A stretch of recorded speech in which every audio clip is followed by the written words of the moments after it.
Hi, everybody. Welcome back. There were some requests for me to list out literary movements for quiz two. I'll be happy to do that.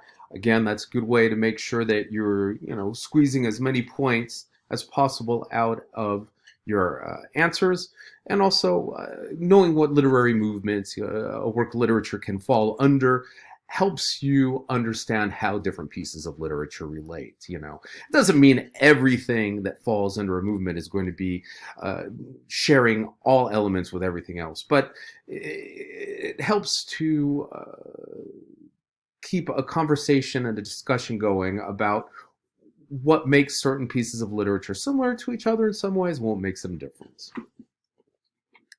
So, without any further ado, we'll start with naturalism, and that would include things like, if you wanted to say Mark Twain, or, no, I'm sorry, that would be realism. Uh, Theodore Dreiser's Sister Carrie is certainly an option for that one.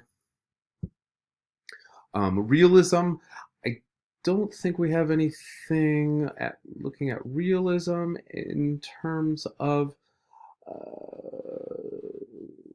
this particular quiz, so keep that in mind. But that was Twain and Bierce in the past. Latinx American literature or Latino American literature, either one's fine. If you wanted to talk about the corridos, if they come up, we can certainly do that. Native American literature, that would include Sitkala Shah's Impressions of an Indian Childhood, School Days of an Indian Girl, Soft-Hearted Sue, Why I'm a Pagan. Coming up after that, we have modernism, and that covers a whole wide range of people, including William Carlos Williams, H.D., T.S. Eliot. You could even put Robert Frost under there, the poet. You could also use the term pastoral modernism. I talked a little bit about the idea of pastoral poetry being such an important element in poetry circles for, I would say, millennia. Very old form. Imagism, remember I gave you a definition for that a little while ago. The people that we've looked at that most fall under that category would include William Carlos Williams and H.D., aka Hilda Doolittle. High modernism, if you really wanted to talk about high modernism, if it comes up, T.S. Eliot's The Wasteland, boom. It doesn't get much higher than that. After that, hard-boiled detective fiction or série noire. Um, that's a very new genre in some ways, very 20th century, but also very important and very popularized still today in contemporary American culture. And that would, of course, include Raymond Chandler's Red Wind. Harlem Renaissance, that works great for anything written by McKay or Hughes or Zora Neale Hurston.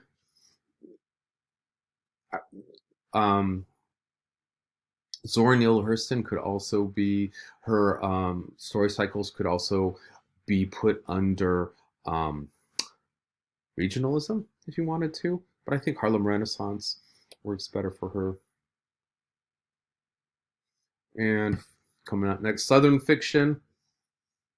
That includes William Faulkner's Barn Burning. Some people might be tempted to call it Southern Gothic. I don't think it's quite there yet. I don't think it's quite grotesque enough to be Southern Gothic. But don't you worry, we've got a few things coming up that are really going to creep you out.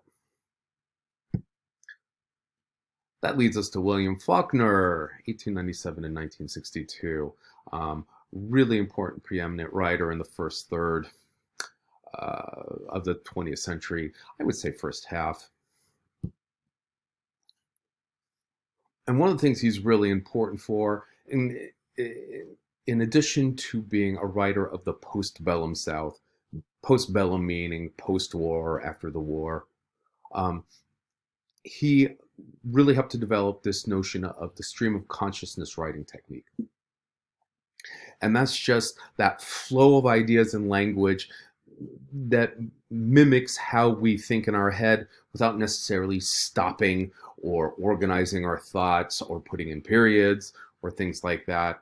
I mean, when you're getting ready to go to the store or something like that, you might be thinking about all the different things you have to do. Say, okay, so I know I got to go pick up taco meat and jalapenos, and oh crap, I think I forgot my wallet. Where did I put my Coke?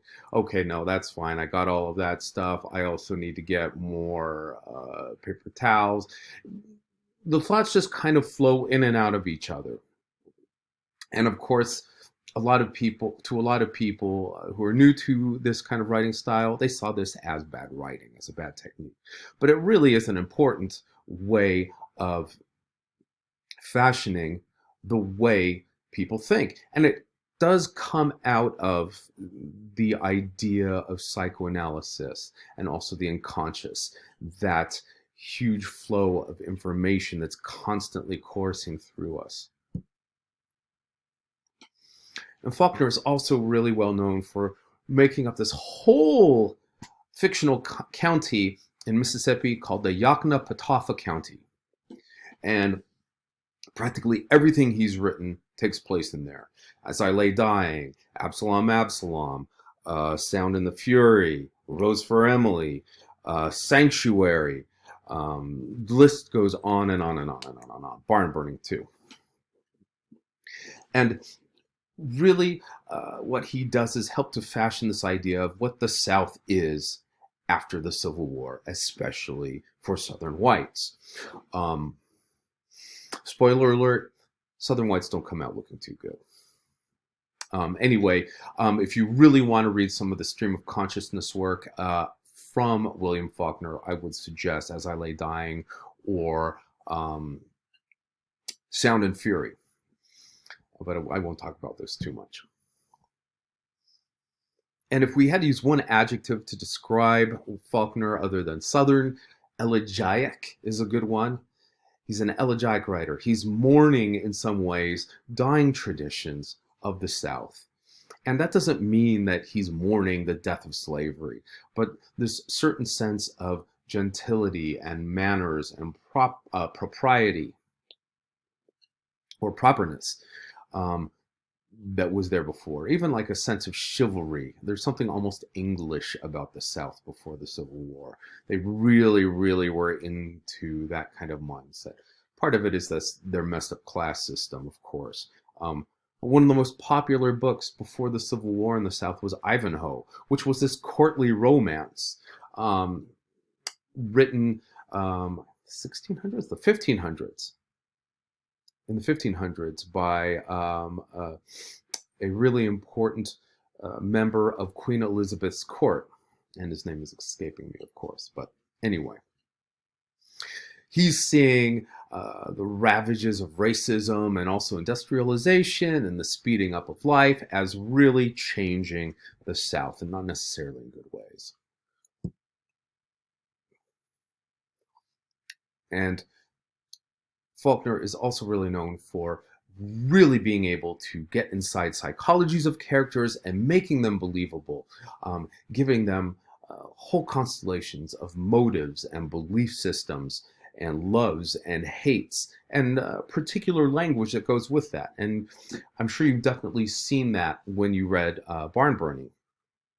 Keep in mind, Barn Burning, we hear mostly through the voice of Lil Sardi, right? And he's reacting against his father, who is basically getting in lots of trouble because of the vandalism and the arson that he's committed against other people in the community. And yet Sardi keeps on defending his father. We'll keep going real fast. So, stream of consciousness, I think I already said enough about this. Once again, I probably beat myself to it. Yeah, it's about characters' thought processes. It's a loose interior monologue. And again, it's got those leaps and jumps and reconnects in thought that are very, very different than how we see connected prose. Sir Walter Raleigh, that's who wrote Ivanhoe. I knew I would get it. All right.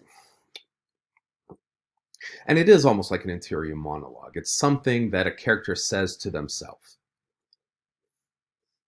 And how does it look? Here's a little bit from Faulkner's As I Lay Dying. And again, this is far more in depth than what we see in Barn Burning, but we do see snippets of it. The little character of the son, Sardi. Because if well, let me start that again.